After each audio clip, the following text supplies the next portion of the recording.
저는 이 주식을 해본 적은 없습니다. 하지만 주식을 하는 사람들을 보면 무언가 시작부터 잘못된 것이 아닌가 하는 생각을 하게 됩니다.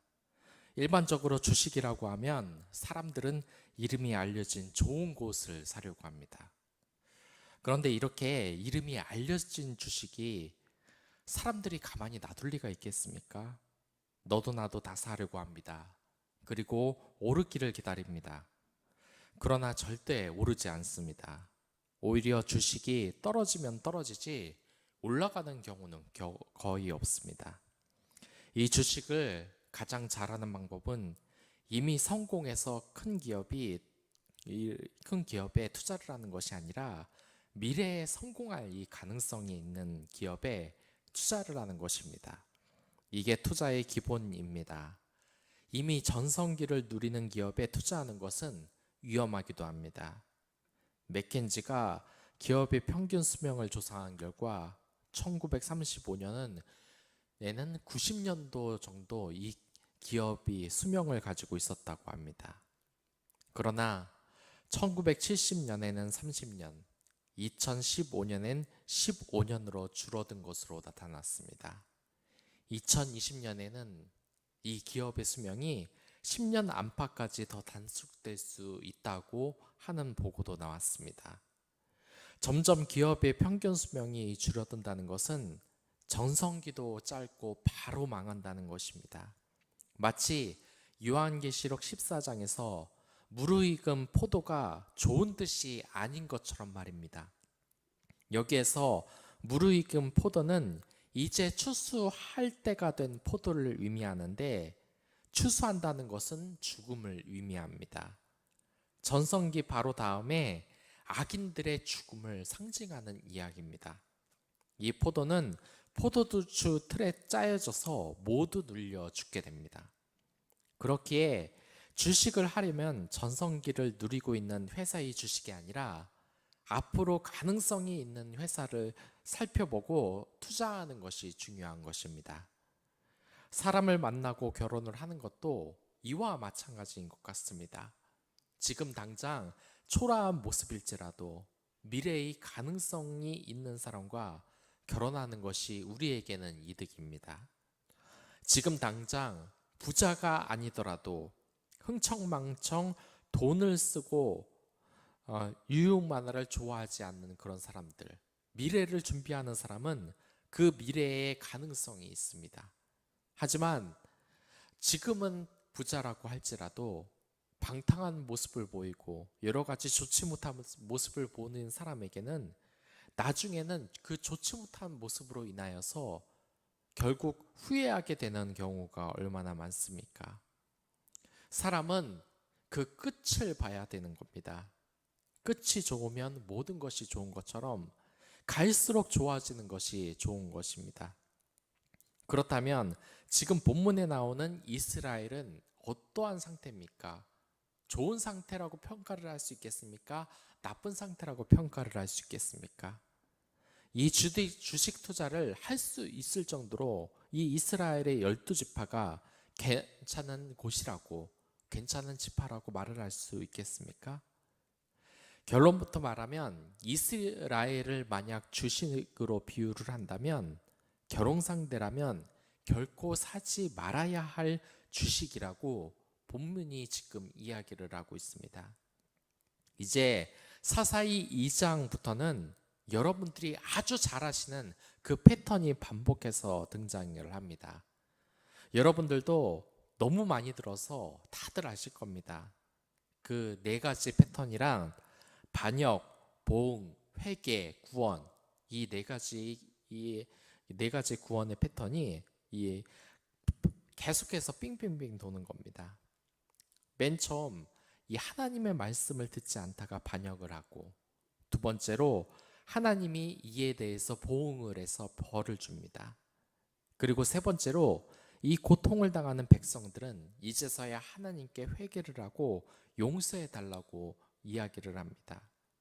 그래서 네 번째로 하나님은 이들을 다시 구원합니다. 그리고 이것이 계속 반복되는 겁니다. 다시 그 은혜를 잃고 반역을 하고 그 다음에 하나님이 용서하고, 그 다음에 회개하고, 그 다음에 다시 구원받고, 이러한 것이 계속해서 사사기에서 반복이 됩니다. 그런데 계속 단순히 반복이 되는 것이 아닙니다. 계속해서 반복이 되면 문제될 것이 없는 것 같기도 합니다. 하지만 결코 그렇지 않습니다. 문제는 이렇게 반복이 되면서 보여주는 모습이 나선형으로 자꾸 하강하는 모습을 보여줍니다.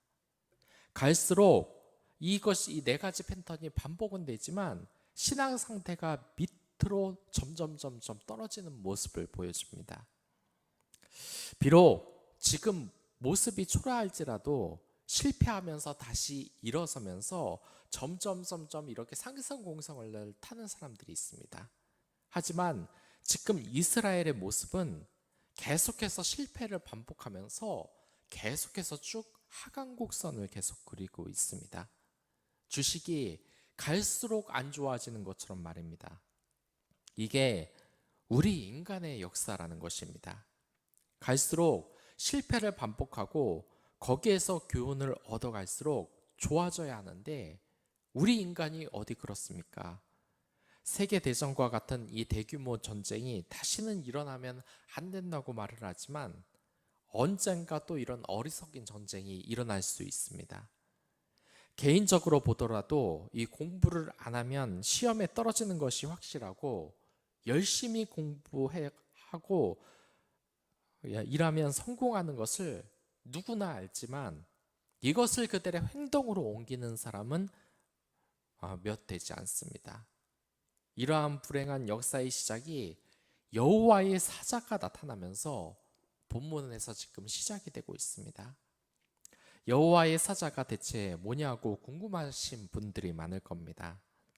대부분 의문을 가지고 있는 것이 이 여호와의 사자가 지금 이스라엘의 12지파 앞에 나타났는데 이 여호와의 사자가 천사를 말하는 것이냐 아니면 하나님을 말하는 것이냐 하는 의문입니다. 이것 말고도 여러 가지 의견이 있지만 이 여호와의 사자는 하나님이 실제적으로 우리 앞에서 나타난 것이라고 생각을 하는 것이 좋습니다. 하나님이 의인화되어 모습을 갖추고 나타나신 것입니다. 물론 하나님은 형상을 가지고 있지 않은데 어떻게 하나님일 수 있냐고 생각을 하실 수도 있습니다. 하지만 말라기 3장 1절에서 다음과 같이 나와 있습니다. 만군의 여호와가 이르노라 보라 내가 내 사자를 보내리니 그가 내 앞에서 길을 준비할 것이요 또 너희가 구하는 바 주가 갑자기 그의 성전에 임하시리니 곧 너희가 사모하는 바 언약의 사자가 임하실 것이라. 이것은 바로 예수님에 관한 것인데 이 구약 성경을 잘 보시면 예수님은 등장을 했을까요? 안 했을까요? 이 예수님의 현현인 예수님께서는 구약 시대에서도 계속해서 나타나셨음을 알 수 있습니다. 그렇기에 예수님의 현현이 바로 여호와의 사자라고 보는 것이 맞다고 생각을 하시면 될 것 같습니다. 이미 예수님은 여호와의 사자로 야곱과 씨름도 하셨고 여호수아 앞에 나타나시기도 하셨습니다.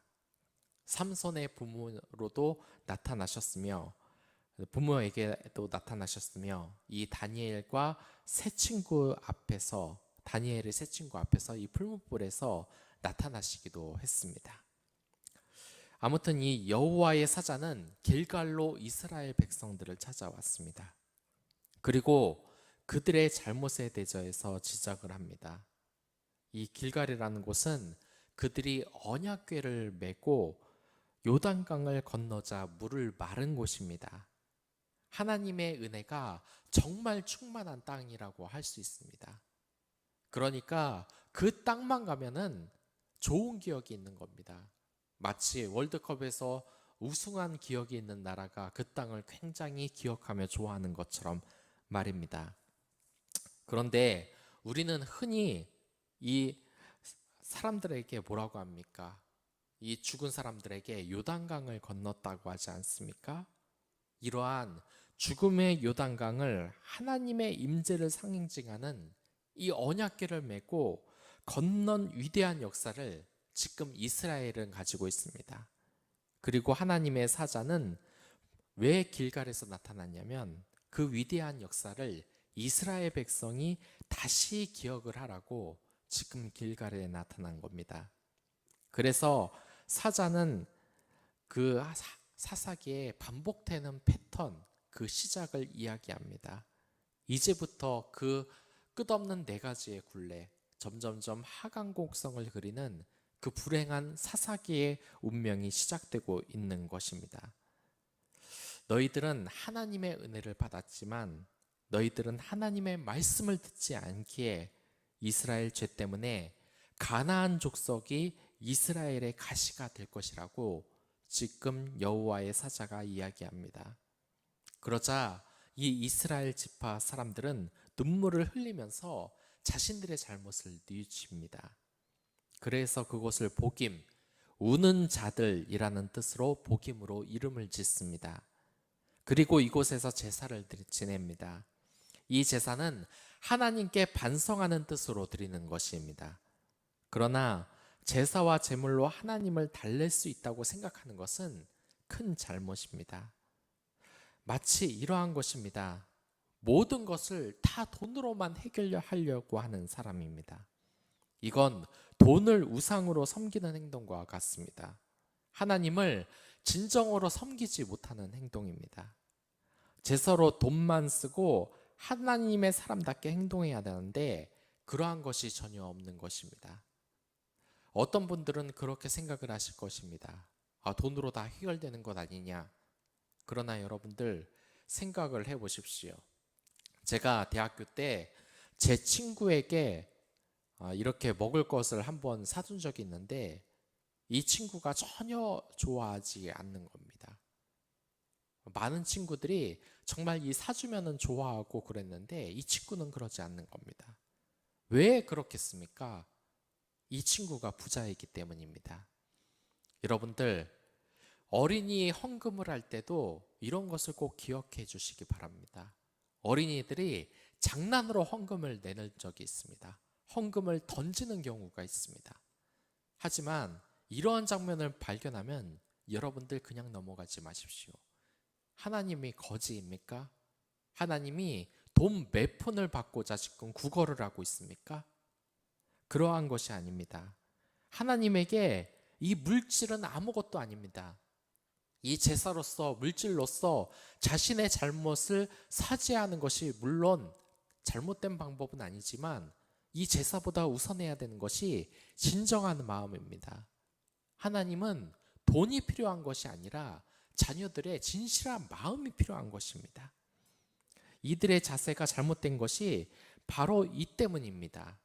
그리고 그들이 말뿐이고 행동이 잘못되었다는 것은 6절에서 10절 사이에 나타납니다. 이들은 여호수아가 세상을 떠나자마자 하나님의 백성으로 살기를 실패하고 맙니다. 이들이 이러한 실수를 한 것은 하나님께 그 기적의 역사가 있다는 것을 믿지 못하고 여호수아에게 기적의 역사가 있다고 믿었기 때문입니다. 그렇지 않으면 여호수아가 곁에 없다고 이 정도로 흔들리지는 않았을 겁니다. 우리도 흔히 그럽니다. 늘 지도자가 잘못을 했기 때문에 우리나라가 못 사는 것이다. 물론 그 말도 일부는 맞기는 합니다. 하지만 좋은 지도자는 좋은 환경을 만드는 국민 사이에서 나오는 것이기도 합니다. 제가 축구를 참 좋아하는데 사람들이 그러한 경우가 있습니다.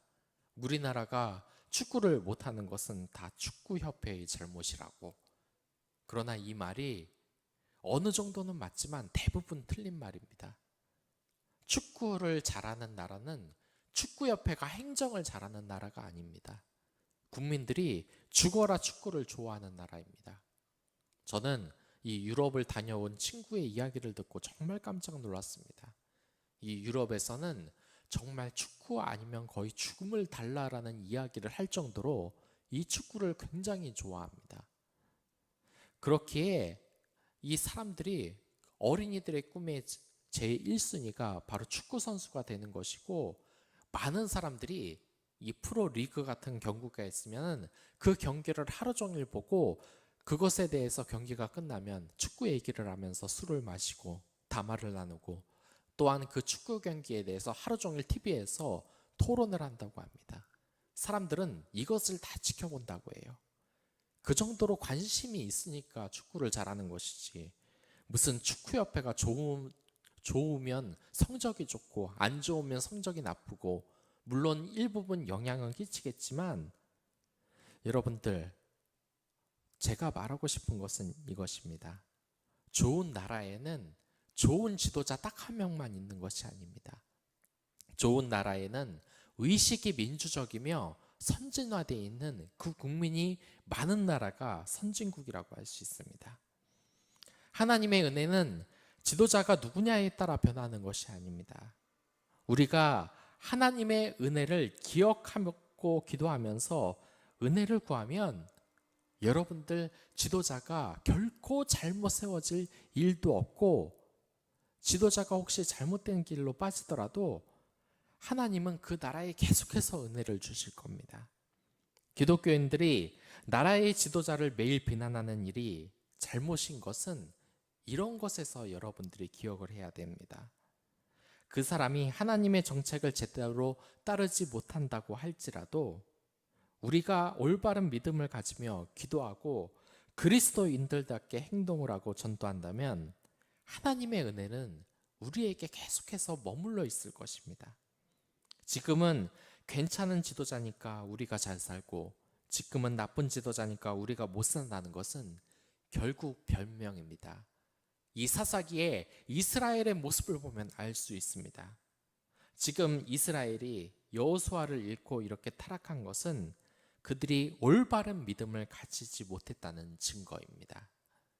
우리의 신앙은 어떻습니까? 내 교회의 좋은 목사님이, 내 회사의 좋은 상사가, 내 가정의 좋은 부모님이, 또한 내 나라의 좋은 지도자가 없기 때문에 우리나라가 지금 이렇게 힘든 것입니까? 그 원인은 바로 저와 여러분들 때문입니다. 이들이 여호수아를 떠나자마자 이렇게 타락한 것은 그들에게 책임이 있는 것입니다. 여러분들, 저희들이 기억해야 되는 것은 한 가지입니다. 이 지도자를 탓하지 말고 먼저 내가 바로 서고 있느냐를 점검해야 하는 것입니다. 이들이 또한 이렇게 타락한 것은 자신의 책임이기도 하지만 다음 세대의 교육을 제대로 못했기 때문이기도 합니다. 이 여호수아 시대, 모세의 시대에 그 하나님의 은혜를 얼마나 받았는지 그 말씀 교육에 실패를 했기 때문입니다. 그래서 이 사사기의 시대에서는 하나님의 은혜를 다음 세대가 기억하지 못하면서 점점점 나빠지는 이 이스라엘 지파들의 모습을 볼 수 있습니다. 지금 우리나라 사는 상태는 점점 심각합니다. 코로나로 인하여서 아이들의 성경 교육은 지금 대부분의 교회들이 거의 안 되고 있습니다. 물론 상황은 어려울 수 있습니다. 하지만 성도 여러분들, 정말 아이들 말씀 교육을 할 환경이 안 되는 것입니까? 이 코로나 와중에서도 학원가는 사람들로 꽉꽉 차고 있습니다.